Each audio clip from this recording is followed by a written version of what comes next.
Hi there, Aquarius. Thanks so much for tuning in. I'm Astrogirl, and we're looking at May 16 through the 22nd.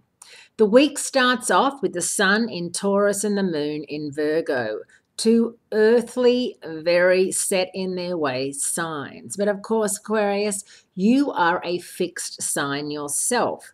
You are the fixed air sign. There's one in every element.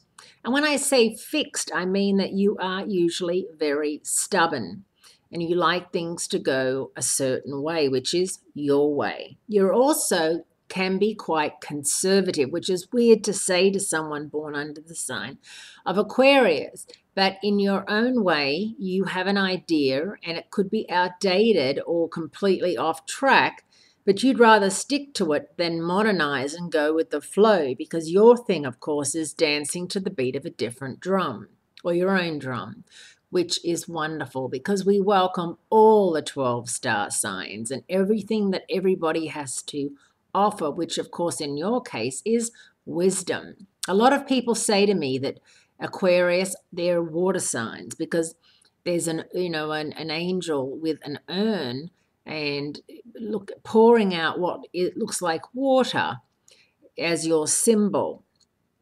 And you've got to remember that it's actually air, and that a lot of people have depicted it that way so that we can show that there's something coming out of the urn, even though it is confusing, and I get it.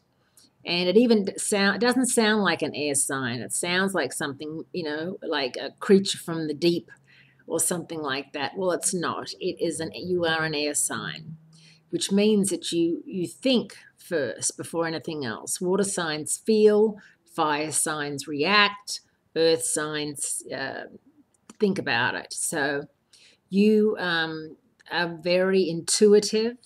And as I said, you're a cerebral sign. So the Sun is moving into Gemini, and they're a cerebral sign too. They're an air sign.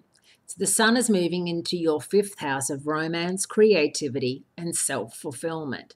And now that Mercury is finally moving direct at the end of the week, it's going to be a wonderful time for you to meet someone worth meeting. If you're single and looking for love, make sure that you check out my June love scopes to see what's happening for you, the best dates and the best matchups for you.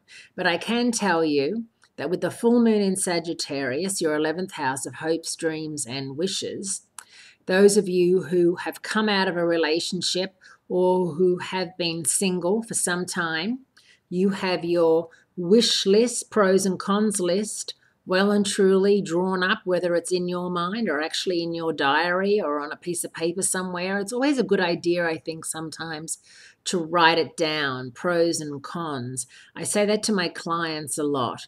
If they're, undecided about a job or a person or a decision, go home, pros, cons column, easy as that. Write it down and be honest, completely honest about everything.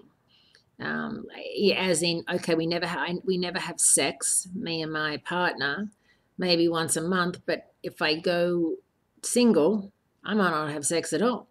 That's being honest. Have a wonderful week. Great speaking to you, and I will speak to you again next week.